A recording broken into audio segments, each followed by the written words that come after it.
Hello dear. तो जाइए Bihar police के सारे प्रश्न को करने के लिए। तो आज आपका डे 1 होने वाला है, जिसमें आज का आपका पहला प्रश्न है कि भारत के पहले राष्ट्रपति कौन थे। काफी इंपॉर्टेंट क्वेश्चन कि भारत के पहले राष्ट्रपति कौन थे। तो डॉक्टर राजेंद्र प्रसाद थे। डॉक्टर राजेंद्र प्रसाद पहले राष्ट्रपति थे। अगर पहले उपराष्ट्रपति की बात करेगा तो डॉक्टर सर्वपल्ली राधाकृष्णन। एक मिनट, डॉक्टर सर्वपल्ली राधाकृष्णन। भारत के पहले उपराष्ट्रपति की बात करेगा तो डॉक्टर सर्वपल्ली राधाकृष्णन। पहले राष्ट्रपति की बात करेगा तो डॉक्टर राजेंद्र प्रसाद। अगर पहले महिला राष्ट्रपति की बात करेगा तो प्रतिभा पाटिल। महिला की बात करेगा कि भारत की प्रथम महिला राष्ट्रपति कौन थी, प्रतिभा पाटिल थी। ठीक है। अगर आपका पूछेगा पंडित जवाहरलाल नेहरू से तो इनसे एक प्रश्न बनता है कि भारत के पहले प्रधानमंत्री कौन थे। भारत के पहले प्रधानमंत्री कौन थे तो पंडित जवाहरलाल नेहरू थे। इनको शॉर्ट रूप में हम लोग चाचा जी भी कहते हैं। क्या कहते हैं? चाचा जी भी कहते हैं। महात्मा गांधी से भी क्वेश्चन आपका बनता है, पूछता है कि महात्मा गांधी जी का जन्म कब हुआ, मृत्यु कब हुआ। ये दोनों प्रश्न आपका बनता है।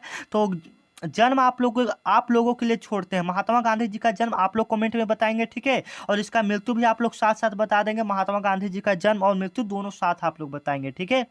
और आप लोग अगर 50 में से 33 सही कर देते हैं, आज का यह क्लास में अगर आप 50 में से 33 क्वेश्चन सही कर देते हैं, 50 में से आप लोग अगर 33 क्वेश्चन सही कर देते हैं तो बिहार पुलिस में सिलेक्शन पक्का है, ठीक है। क्योंकि जो इसमें क्वेश्चन का जो चुना गया है क्वेश्चन, वह मिक्स क्वेश्चन मैथ के साथ इसमें प्रश्न लाए हैं, ठीक है। तो चलिए 33 क्वेश्चन आप लोग कम से कम सही करने का हौसला रखिए, ठीक है।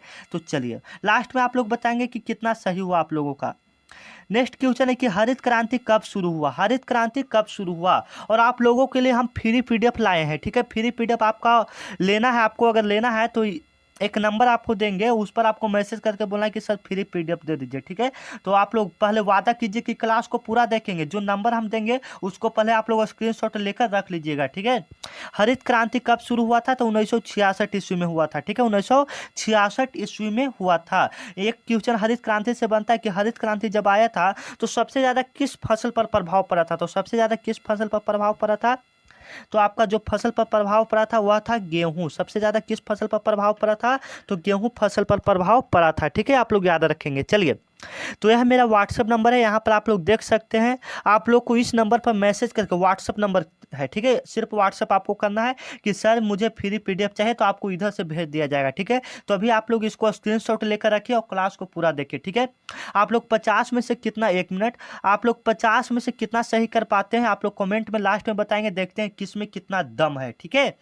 तो चलिए नेक्स्ट क्वेश्चन है कि संविधान सभा के स्थायी अध्यक्ष कौन थे। संविधान सभा के स्थायी अध्यक्ष कौन थे तो संविधान सभा के स्थायी अध्यक्ष कौन थे आप लोग बताएंगे, ठीक है। तो संविधान सभा के स्थायी अध्यक्ष डॉक्टर राजेंद्र प्रसाद थे, ठीक है। अस्थायी अध्यक्ष कौन थे तो डॉक्टर राजेंद्र प्रसाद थे। यहाँ से दो क्वेश्चन में आप लोग गड़बड़ाएंगे, ठीक है। कौन सा क्वेश्चन आपको गड़बड़ाता है यहाँ पर देखिए, ठीक है।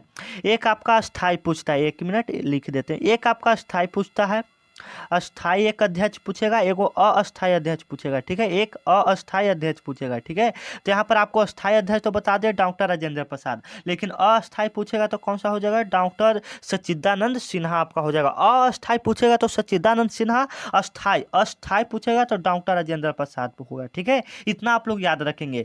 अगर पहले ऑप्शन की बात करेंगे, डॉक्टर भीमराव अम्बेडकर की बात करेंगे, तो ये आपके संविधान के निर्माता है, ठीक है। यह संविधान के निर्माता हैं और इन्हों को संविधान का जनक कहा जाता है। संविधान बनने में कितना समय लगा था यह आपके लिए क्वेश्चन छोड़ा जाता है, कमेंट बॉक्स में आप लोग बताएंगे।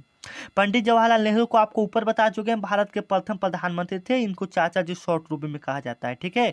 चलिए नेक्स्ट क्वेश्चन है कि भारत का राष्ट्रीय प्रतीक किससे लिया गया है। जो भारत का राष्ट्रीय प्रतीक है वह किससे लिया गया है आप लोग बताएंगे। आपके लिए काफी इंपॉर्टेंट प्रश्न होने वाला है, ठीक है। आप लोग बताएंगे तो किससे लिया गया है तो मुंडक उपनिषद से लिया गया है। जो भारत का राष्ट्रीय प्रतीक है वह किससे लिया गया है, ठीक है। सबसे पहले तो आप लोग कमेंट में बताएं कि भारत का राष्ट्रीय प्रतीक आखिर होता क्या है और वह किससे लिया गया है, ठीक है। आप लोग बताएंगे कमेंट में। तो भारत का राष्ट्रीय प्रतीक हमारा क्या हो जाएगा, तिरंगा हो जाएगा, ठीक है। तिरंगा, और वह कहाँ से लिया गया है तो मुंडक उपनिषद से लिया गया है, ठीक है। और आप लोगों के लिए क्वेश्चन छोड़ा जाता है कि रामायण के लेखक कौन है। रामायण के लेखक कौन है, रामायण को किसने लिखा, ठीक है। यह आपके लिए क्वेश्चन छोड़ा जाता है। बौद्ध धर्म से भी आपका बहुत सारा क्वेश्चन बनता है कि बौद्ध धर्म का स्थापना किसने किया, तो बुद्ध भगवान हो जाते हैं, ठीक है।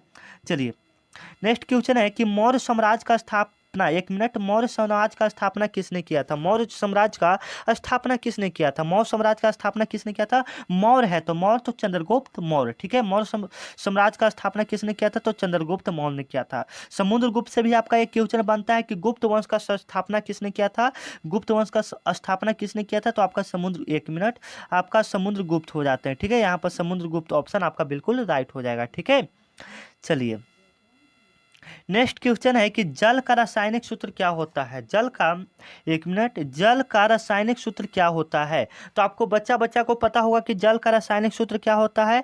तो जल का रासायनिक सूत्र जो आपका होता है H2O होता है, ठीक है। H2O होता है। यहाँ से एक क्वेश्चन आपका बनता है कि जल में जो जल का रासायनिक सूत्र होता है उसमें हाइड्रोजन और ऑक्सीजन का अनुपात क्या होता है, ठीक है। आप यह क्वेश्चन कहीं कहीं देखे होंगे कि हाइड्रोजन और ऑक्सीजन का अनुपात कितना होता है, तो आप लोग याद रखेंगे 2:1। जब भी ऐसा क्वेश्चन में 2:1 रहेगा आप उसको टिक कर देंगे, ठीक है, बिल्कुल राइट हो जाएगा। और H2 का बात करेंगे तो यह हाइड्रोजन गैस का सूत्र है। O2 का बात करेंगे तो यह ऑक्सीजन का है। CO2 का बात करेंगे तो कार्बन डाइऑक्साइड का है। जो आपका बच गया H2O, यह आपका जल का है, ठीक है। तो आप लोगों के लिए एक क्वेश्चन छोड़ा जाता है कि वायुमंडल में नाइट्रोजन गैस कितना % है? वायुमंडल में नाइट्रोजन गैस कितना % है, ठीक है। चलिए नेक्स्ट क्वेश्चन है कि ब्रह्मांड का सबसे हल्का तत्व कौन है? ब्रह्मांड का सबसे हल्का तत्व कौन सा है? काफी इंपॉर्टेंट क्वेश्चन है कि ब्रह्मांड का सबसे हल्का तत्व कौन सा है? तो हाइड्रोजन हो जाता है। ब्रह्मांड का सबसे हल्का तत्व आपका कौन सा हो जाएगा? हाइड्रोजन हो जाएगा, ठीक है। ब्रह्मांड का सबसे हल्का तत्व कौन सा हो जाएगा? हाइड्रोजन हो जाएगा, ठीक है। ऑक्सीजन का सूत्र की बात करेंगे तो O2 आपका इसका सूत्र हो जाता है। यह वायुमंडल में आपका 21% है। कितना है? 21% है। हीलियम की बात करेंगे तो इसका संकेत He हो जाता है, यह गुब्बारा में भरा जाता है। नाइट्रोजन की बात करेंगे तो इसका सूत्र N2 होता है, इसका 78% वायुमंडल में है, ठीक है। चलिए यहाँ से आपको सबको पता हो गया। नेक्स्ट चलते हैं। नेक्स्ट क्वेश्चन है कि मानव शरीर की सबसे लंबी हड्डी कौन सी है? मानव शरीर की सबसे लंबी हड्डी कौन सी है, ठीक है। आप लोग बताएंगे मानव शरीर की सबसे लंबी हड्डी कौन सा है, ठीक है। आपके लिए काफी इंपॉर्टेंट क्वेश्चन। आप लोग ये सब प्रश्न का जवाब एकदम कमेंट में छाप कर रख लीजिए, ठीक है। मानव शरीर की सबसे लंबी हड्डी कौन सा हो जाता है? तो सबसे आपको पता होगा कि मानव शरीर की सबसे लंबी हड्डी का नाम क्या है? तो फीमर नाम है। क्या नाम है? फीमर। क्या नाम है? फीमर। फीमर जिसको हम लोग हिंदी में जांघ का हड्डी कहा जाता है। अगर छोटे हड्डी की बात करेगा तो स्टेपिस हो जाता है। क्या हो जाता है? स्टेपिस, जो कि कान की हड्डी होती है, ठीक है। चलिए यहाँ से आपका 2 क्वेश्चन कंप्लीट हो गया। नेक्स्ट क्वेश्चन है कि बल्ब में कौन सा गैस भरा होता है? काफी इंपॉर्टेंट क्वेश्चन है कि बल्ब में कौन सा गैस भरा होता है? नाइट्रोजन तो आपका भरा नहीं होता है, ऑक्सीजन नहीं भरा होता है, क्लोरीन नहीं भरा होता है, तो क्या भरा होता है? आर्गन भरा रहता है। एक और गैस क्या भरा रहता है? आर्गन और शायद आर्गन और नाइट्रोजन नहीं, नाइट्रोजन नहीं रहता है लगता है। आर्गन एक और गैस कुछ रहता है, याद नहीं आ रहा है, ठीक है। तो आर्गन का संकेत आपका क्या हो जाएगा? AR हो जाएगा, ठीक है। नाइट्रोजन का क्या हो जाएगा? N हो जाएगा। ऑक्सीजन का O हो जाएगा। तो आपके लिए एक क्वेश्चन यहाँ से छोड़ा जाता है कि जो बल्ब का तंतु बना होता है, जो आप देखिए यहाँ पर एक सिंबल बना देते हैं, आप लोग समझिएगा, ठीक है। बल्ब बनाने नहीं आता फिर भी आप लोग समझिएगा। यहाँ पर इस प्रकार से एक सिंबल बना रहता है, ठीक है। क्या बोलते हैं, इस टाइप सा चिंगुरा हुआ टाइप सा एक तंतु रहता है। वह माने जो बल्ब का तंतु बना रहता है वह किसका बना होता है, ठीक है। क्वेश्चन को आप लोग समझने की कोशिश कीजिएगा, ठीक है। जो बल्ब में तंतु रहता है वह किसका बना होता है, ठीक है। यह क्वेश्चन काफी बार पूछा जा चुका है, तो आप लोग इसका बता देंगे कमेंट में, ठीक है। चलिए नेक्स्ट क्वेश्चन आप लोग लास्ट में बताएंगे कितना सही होता है। विटामिन डी की कमी से कौन सा रोग होता है, ठीक है। विटामिन डी की कमी से कौन सा रोग होता है? तो विटामिन डी की कमी से कौन सा रोग होता है आप लोग बताएंगे। स्कर्वी होता है कि रिकेटस होता है कि एनीमिया होता है कि बेरी होता है? तो विटामिन डी की कमी से आपका रिकेटस होता है। विटामिन बी की कमी से आपका बेरी होता है। विटामिन बी की कमी से बेरी होता है। विटामिन सी की कमी से स्कर्वी होता है। विटामिन डी की कमी से रिकेटस होता है। अगर आपको एनीमिया हुआ है तो आप में लोहा की कमी है, ठीक है। आयरन की कमी है आपके शरीर में, ठीक है। विटामिन बी की कमी है तो आपके शरीर में बेरी हो जाएगा, ठीक है ना। चलिए नेक्स्ट क्वेश्चन है कि 2, 4, 8, 16, यहाँ पर आपका मैथ का प्रश्न आपका स्टार्ट हो चुका है, ठीक है। यहाँ से 5, 6 आपका मैथ का प्रश्न आएगा, ठीक है। तो 2, 4, 8, 16 में अगली संख्या क्या होगा? 2, 4, 8, 16 में अगली संख्या क्या होगा? आप लोग इसका कमेंट बताएंगे देखना चाहते हैं कि आप लोग मैथ में कितना तेज हैं, ठीक है। तो आप लोग इसका जवाब कमेंट में फटाफट देंगे कि 2 4 8 16 का अगला पद क्या हुआ। तो यहाँ से आप लोग अब क्या देखेंगे कि 2 से 4 आपका कितना बढ़ रहा है, तो देख रहे हैं कि 2 बढ़ रहा है। यहाँ से आपका कितना बढ़ रहा है, तो 4 बढ़ रहा है। फिर यहाँ से आपका एक कितना बढ़ रहा है, 8 बढ़ रहा है, ठीक है। तो अगला क्या बढ़ेगा, ठीक है। तो यहाँ से देख रहे हैं 2 2 दूनी 4 4 दूनी 8 8 दूनी 16 16 का वृद्धि होगा। तो 16 आपका पहले से दिया हुआ है, 16 का वृद्धि हुआ था, 16 प्लस 16 तो आपका कितना हो जाएगा, 32 बिल्कुल राइट आंसर हो जाएगा, ठीक है। आप लोग समझने की कोशिश करेंगे, ठीक है। यहाँ पे लिखने में थोड़ा प्रॉब्लम होता है, ठीक है। तो चलिए यह क्वेश्चन आशा करते हैं आपको समझ में आ गया होगा, ठीक है ना। चलिए नेक्स्ट क्वेश्चन है, देखिए यहाँ पर और क्वेश्चन है, हाँ चलिए नेक्स्ट क्वेश्चन है आप लोगों के लिए कि 5 आदमी एक काम को 12 दिनों में करता है, तो 10 आदमी वही काम को कितना दिनों में करेगा। काफी इंपॉर्टेंट क्वेश्चन है कि जो 5 आदमी है ना, उसी काम को 12 दिनों में करता है। 5 आदमी जो एक काम को कितना दिनों में करता है, 12 दिन में करता है। 5 गो आदमी है आपका, एक मिनट लिख कर बताते हैं आप लोग को, ठीक है ना, समझने की आप लोग कोशिश करेंगे, ठीक है ना। जो 5 आदमी है वो एक काम को 12 दिन में करता है। तो यहाँ से आपका पूछ रहा है कि 10 दिन में वो आदमी कितना काम करेगा, ठीक है, कितना काम करेगा, ठीक है ना। तो यहाँ से इसका एक ट्रिक आप लोगों को बता देना चाहते हैं जो कि सिंपल में बनता है, ठीक है ना। तो देखिए सबसे पहले एक ट्रिक आपका होता है ए गुना बी बटा ए, ठीक है। इस प्रकार से आपका ट्रिक होता है, क्या होता है, तो देखिए ए गुना बी मतलब 5 आदमी कितना दिन में काम करता है, 12 दिन में, तो 5 गुना 12 बटा, यह आपका ट्रिक है, बटा 10 आदमी का पूछ रहा है तो बटा 10 कर देंगे, ठीक है। यहाँ से आप लोग को काटेंगे 5 से 10 के बार में 2 बार में, 2 से 12 आपका कितना बार में, 6 बार में, तो 6 यहाँ पर बिल्कुल आपका राइट आंसर हो जाएगा। ऐसा जब भी प्रश्न आएगा आप लोग इसी ट्रिक से बनाने की कोशिश करेंगे कि आपका 1 सेकेंड में बनकर तैयार हो जाएगा, ठीक है। चलिए नेक्स्ट चलते हैं। अगर आप लोग मैथ का क्लास चाहते हैं, स्पेशल मैथ का क्लास चाहते हैं, तो कमेंट में जरूर बताएंगे, आप लोगों के लिए स्पेशल मैथ का क्लास आएगा, ठीक है ना। चलिए नेक्स्ट क्वेश्चन है कि एक वस्तु 1,000 रुपया में खरीदा गया, एक वस्तु 1,000 रुपया में खरीदा गया, 12% की छूट पर बेचा गया, तो विक्रय मूल्य क्या होगा। एक वस्तु 1,000 रुपया में खरीदा गया, ठीक है, समझिएगा। एक वस्तु 1,000 रुपया में खरीदा गया, एक क्वेश्चन आप लोग भी बनाकर ट्राई कीजिए, ठीक है। और 12% का उस पर क्या दिया गया, छूट गया दिया गया, तो उसका विक्रय मूल्य क्या होगा। सबसे पहले तो क्रय मूल्य आपका 1,000 हो गया, उस पर 12% का छूट दिया गया, तो उसका विक्रय मूल्य क्या होगा, मतलब उस मैंने कितना में अब बेचा जाएगा। जैसे मैं 1,000 में खरीदा, आप लोग मान लीजिए कि कोई सामान खरीदे 1,000 पर, उस पर अगर कोई का सामान बेच रहे हैं तो उस पर 12% का छूट दे रहे हैं, ठीक है। तो विक्रय मूल्य उसका कितना होगा, तो इसका शॉर्ट हम लोग बनाते हैं। सबसे पहले 1,000 में खरीदा गया, 12% का छूट दिया गया मतलब कमी किया गया, तो कोई भी 100% का होता है तो 88 यहाँ पर हो जाएगा बट्टा 100, तो 20 से 20, ठीक है, 20 से 20, तो 88 गुना 10 होगा तो कितना हो जाएगा, 810, तो 810 रुपया में उस वस्तु को बेचा जाएगा, ठीक है। 12% का अगर छूट दिया जाता है तो उस वस्तु को 880 रुपया में बेचा जाएगा, तो ये ऑप्शन बिल्कुल करेक्ट हो जाएगा, ठीक है। चलिए नेक्स्ट क्वेश्चन चलते हैं। एक आदमी 60 किलोमीटर प्रति घंटा की गति से 2 घंटा चला, तो दूरी क्या होगा। सीधे डायरेक्ट आप लोग डिस्टेंस दूरी बराबर फार्मूला बैठा दीजिए, तो दूरी बराबर फार्मूला क्या होता है, 4 बटा समय। दूरी बराबर फार्मूला क्या होता है, 4 बटा समय, दूरी बराबर 4 बटा समय, या 4 गुना समय होता है, 4 गुना समय होता है, दूरी बराबर 4 गुना समय, 4 गुना समय। तो यहाँ पर डिस्टेंस बराबर 60 गुना कितना हो जाएगा, 2 हो जाएगा, तो 60 गुना 2 आप लोग करेंगे तो कितना आ जाएगा, 120 किलोमीटर आ जाएगा, तो 14 का बी ऑप्शन बिल्कुल आपका करेक्ट हो जाएगा, ठीक है। फार्मूला आप लोगों को अच्छे से याद कर लेना है, ठीक है। यहाँ पर देखिए एक फार्मूला नहीं याद होने की वजह से यह क्वेश्चन गलत हो जाता, लेकिन ऑप्शन में वह आंसर नहीं दिया था। जैसे हम आपको बोल रहे हैं तो उल्टा बोल रहे थे तो काटते तो 30 ऑप्शन नहीं देते, इसलिए फार्मूला हमको याद आ गया, ठीक है ना। तो आप लोग अच्छे से फार्मूला याद कर लेंगे। चलिए नेक्स्ट क्वेश्चन है कि एक संख्या का 20% बराबर 12 है, तो संख्या क्या होगा। एक संख्या का मतलब मान लीजिए हमको संख्या मालूम नहीं है, का 20%, 20% मतलब 20 बटा 100% को हम लोग बट्टा में 100 लिखते हैं, बराबर 12, तो संख्या क्या होगा। तो सबसे पहले देखिए 20 पचे 100, तो 100 बराबर ये 5 से मल्टीप्लाई हो जाएगा, तो 12 पचे 60, बी वाला ऑप्शन बिल्कुल करेक्ट हो जाएगा, ठीक है। आशा करते हैं मैथ आपको समझ में आ रहा होगा, ठीक है। अगर मैथ का स्पेशल क्लास चाहते हैं तो कमेंट में जरूर बताएंगे, ठीक है। चैनल को सब्सक्राइब कर लेंगे ताकि मैथ का क्लास आपको जल्द ही मिल पाए, ठीक है ना। चलिए 123 गुना 34, 123 गुना 34 बराबर आपका क्या होगा। यहाँ पर आपको वाट पूछ रहा है, एक मिनट, 100 123 गुना 34 बराबर क्या होगा। देखिए कितना सिंपल क्वेश्चन बिहार पुलिस में पूछा जाता है, ठीक है, और आप लोग इसी में गलती कर देते हैं। तो क्या होगा 123 गुना 34, तो आप लोग का कितना आंसर आएगा, ठीक है। आप लोग इसका गुना करके बताएंगे 123 गुना 34। तो आप लोग इसका अगर गुना करते हैं तो लास्ट में आप लोग देखेंगे चलती आई 12, चलती आई 12। तो चलती आई 12 कौन कौन में आ रहा है, लास्ट में 2 इसमें आ रहा है, 2 इसमें आ रहा है, ये 2 ऑप्शन आपका कट चुका है, ठीक है। तो ये दोनों में से एक कोई ऑप्शन आएगा। अगर आप गुना करते हैं 123 गुना 34, आप अगर इसका गुना करते हैं तो चलती है 12 बच्चों का 48 1 49, यहाँ पर 9 आपका हो जाएगा, 12 तिया 36 हो जाएगा, ठीक है। क्या हो जाएगा 36 हो जाएगा। तो आपका ये वाला ऑप्शन बिल्कुल राइट हो जाएगा, यहाँ पर देख लीजिएगा, ठीक है, 4172 हो जाएगा, ठीक है। चलिए नेक्स्ट क्वेश्चन की तरफ से चलते हैं।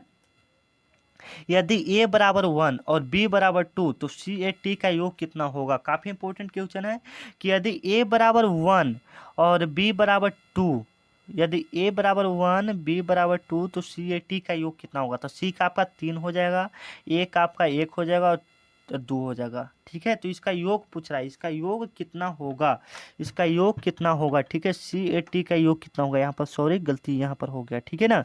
CAT का c का आपका 3 हो जाएगा, a का आपका कितना हो जाएगा, a हो जाएगा, t का आप लोग बताइए गिन कर आपका कितना हो जाएगा, एक टी का आपका कितना हो जाएगा, आप लोग कमेंट में बताइए टी का आपका कितना हो जाएगा, ठीक है। तो यहाँ पर 4, तो टी का आपका शायद कितना हो जाएगा, टी का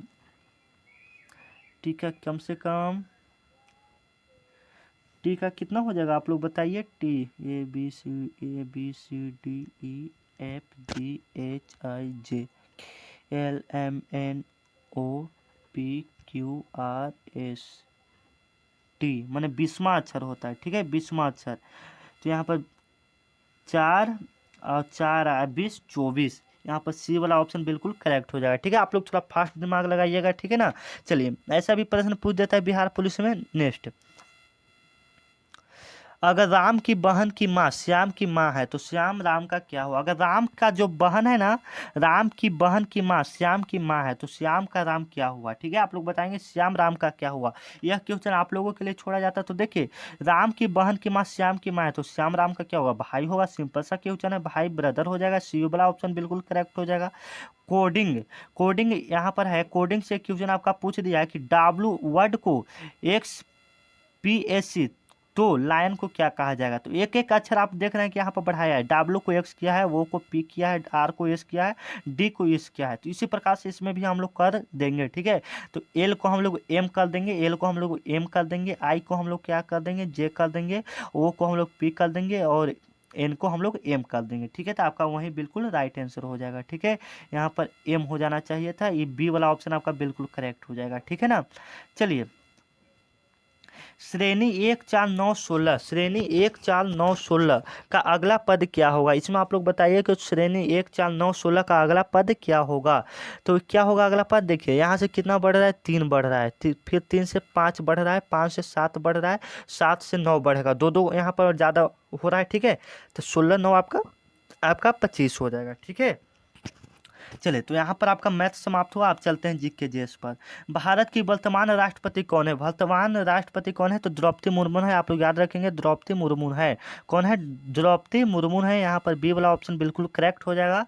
रामनाथ कोविंद इससे पहले आपके मुख्य राष्ट्रपति थे, ठीक है। चलिए नेक्स्ट क्वेश्चन है कि 2024 में भारतीय प्रधानमंत्री कौन है। तो नरेंद्र मोदी आपका बिल्कुल राइट आंसर हो जाएंगे, ठीक है। अरविंद केजरीवाल आपके दिल्ली के मुख्यमंत्री, आप लोग याद रखेंगे, ठीक है।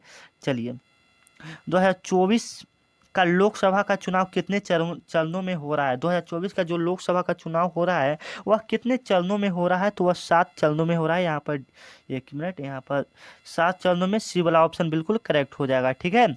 चलिए एक मिनट, 2024 में भारत में किस देश के साथ चंद्रमा अनुसंधान समझौता किया गया है, ठीक है। 2024 में भारत ने, आप लोग लास्ट में बताएंगे कितना सही करें, किस देश के साथ चंद्रमा अनुसंधान पर समझौता किया, किस देश के साथ, तो आप लोग बताएंगे इसका आंसर, ठीक है। तो जापान के साथ किया था, आप लोग याद रखेंगे, ठीक है। और आप लोगों के लिए क्वेश्चन छोड़ा जाता है कि अमेरिका कब आज़ाद हुआ था, ठीक है, आप लोग बताएंगे। 2024 का भारत का अंतरिम बजट किसने प्रस्तुत किया। 2024 का अंतरिम भारत का बजट किसने प्रस्तुत किया, ठीक है। तो किसने किया, तो निर्मला सीतारमण ने किया था, ठीक है, निर्मला सीतारमण ने किया था। चलिए नेक्स्ट क्वेश्चन कि 2024 में ऑस्कर का सर्वश्रेष्ठ फिल्म पुरस्कार किसने जीता? 2024 में ऑस्कर का सर्वश्रेष्ठ फिल्म पुरस्कार किसने जीता? मतलब फुल फिल्म जो सबसे मेन सबसे अच्छा बनाने का पुरस्कार किसको मिला? ठीक है, तो आप लोग कमेंट में बताइए फटाफट। तो ओपेनहाइमर को मिला। किसको मिला? ओपेनहाइमर को मिला। बिहार की राजधानी क्या है? कितना सिंपल सा क्वेश्चन है। बिहार की राजधानी क्या है? तो आपका क्या हो जाएगा, इसके लिए आप कमेंट बताएंगे। ठीक है, इसका आप लोगों के लिए छोड़ा जाता है। चलिए, हल्का हल्का क्वेश्चन आप लोगों के लिए छोड़ा जाता है। बिहार के पहले मुख्यमंत्री कौन थे? बिहार के पहले मुख्यमंत्री कौन थे आप लोग बताएंगे। तो बिहार के पहले मुख्यमंत्री डॉक्टर श्री कृष्ण सिंह थे। ठीक है, डॉक्टर श्री कृष्ण सिंह थे। ठीक है, चलिए, बिहार का सबसे बड़ा जिला कौन है क्षेत्रफल के अनुसार से? तो बिहार का सबसे बड़ा जिला क्षेत्रफल के हिसाब से आपका पश्चिम चंपारण हो जाता है। जनसंख्या के हिसाब से आपका पटना हो जाता है। ठीक है, चलिए, महात्मा गांधी सेतु किन दो शहरों को जोड़ता है? आप लोग लास्ट में बताएंगे कितना सही हो रहा है। ठीक है, महात्मा गांधी सेतु किन दो शहरों को जोड़ता है? ठीक है, तो किनको? पटना और हाजीपुर को जोड़ता है। आप लोग याद रखेंगे। ठीक है, और आप लोग बताएंगे महात्मा गांधी सेतु पुल कहाँ में है। ठीक है, आप लोगों के लिए क्वेश्चन। नेक्स्ट क्वेश्चन है, चंपारण सत्याग्रह किस वर्ष हुआ? चंपारण सत्याग्रह आपका 1917 ईस्वी में हुआ। आप लोग याद रखेंगे, चंपारण सत्याग्रह आपका कब हुआ? 1917 ईस्वी में हुआ था। और इसी के साथ एक और आपका क्वेश्चन बनता है कि चंपारण सत्याग्रह कहाँ हुआ था। ठीक है, ये आप लोगों के लिए छोड़ा जाता है क्वेश्चन। और किसने किया था चंपारण सत्याग्रह? ठीक है, ये आप लोगों के लिए क्वेश्चन छोड़ा जाता है।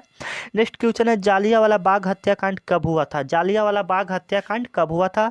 तो 13 अप्रैल 1919 ईस्वी को हुआ था। आप लोग याद रखेंगे, 13 अप्रैल 1919 ईस्वी को हुआ था, अमृतसर के पंजाब में। ठीक है, आप लोग याद करेंगे 1920 ईस्वी में खिलाफत आंदोलन हुआ था।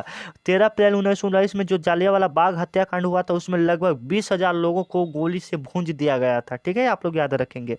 चलिए, 1857 की क्रांति को किस नाम से जाना जाता है? 1857 की क्रांति को किस नाम से जाना जाता है? आप लोगों के लिए काफी इंपॉर्टेंट क्वेश्चन है।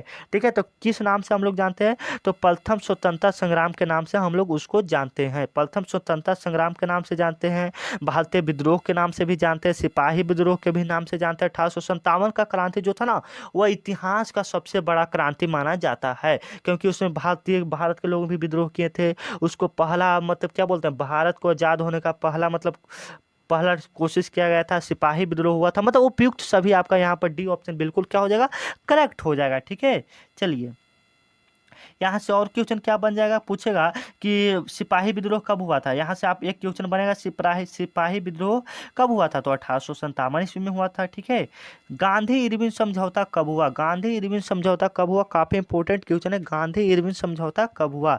तो 5 मार्च, एक मिनट लिखने दीजिए, 5 मार्च 1931 ईस्वी को गांधी इरविन समझौता हुआ। महात्मा गांधी और लॉर्ड इरविन के बीच गांधी समझौता हुआ था। ठीक है, चलिए, नेक्स्ट क्वेश्चन है, असहयोग आंदोलन कब हुआ था? असहयोग आंदोलन कब हुआ था? काफी इंपॉर्टेंट प्रश्न है, असहयोग आंदोलन कब हुआ था? तो असहयोग आंदोलन आप लोगों के लिए कब हुआ था? आप लोग बताएंगे, तो 1920 ईस्वी में हुआ था। 1919 ईस्वी में आपको ऊपर बता दें, जालियांवाला बाग हत्याकांड हुआ, रॉलेट एक्ट हुआ, उसी समय आपका सब हुआ था। ठीक है, चलिए, सुभाष चंद्र बोस ने आजाद हिंद फौज की स्थापना कब किया? काफी इंपॉर्टेंट क्वेश्चन है कि सुभाष चंद्र बोस ने आजाद हिंद फौज का स्थापना कब किया? तो 1943 ईस्वी में किए थे। 1943 ईस्वी में किए थे आजाद हिंद फौज का स्थापना। ठीक है, चलिए, 37 नंबर प्रश्न है कि भारत की सबसे लंबी नदी कौन है? 37 नंबर है कि भारत की सबसे लंबी नदी कौन सा हो जाएगा? तो गंगा नदी हो जाएगा। और कितना लंबाई है भारत में इसका, आप लोग इसके लिए आप लोगों के लिए प्रश्न छोड़ा जाता है, कमेंट में जरूर बताएंगे। ठीक है, और लास्ट में बताएंगे आप लोग कितना सही कर पाते हैं। और इस वीडियो पर आप लोग कम से कम 500 लाइक करवा दीजिए। ठीक है, क्योंकि आप लोगों के ही फायदा होगा। ठीक है, सतलज नदी किस नदी का सहायक है? सतलज नदी किस नदी का सहायक है? तो सतलज नदी किस नदी का सहायक है? तो ब्रह्मपुत्र नदी का सहायक है। आप लोग याद रखेंगे। आप लोग बताएंगे कि गंगा नदी का सहायक कौन कौन नदी है? गंगा नदी का सहायक कौन कौन नदी है? आप लोग कमेंट में बताएंगे। ठीक है, गंगा नदी का सहायक कौन कौन नदी है? ठीक है, तो गंगा नदी का आपका पहला यमुना नदी हो जाएगा। ठीक है, आप लोग, चलिए, भारतीय मानक समय रेखा कहाँ से गुजरती है?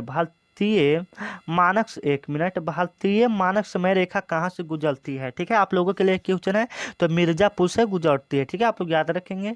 भारत की सबसे ऊंची चोटी कौन सी है? भारत की सबसे ऊंची चोटी कौन सी है? ठीक है, आप लोगों के लिए क्वेश्चन छोड़ा जाता है, या चलिए हम ही डायरेक्ट आपको बता ही देते हैं, आप लोग खाली लास्ट में बताएंगे कि आप लोग कितना सही कर पाए। ठीक है, भारत की सबसे ऊंची चोटी कौन सी है? ठीक है, तो कौन सी है?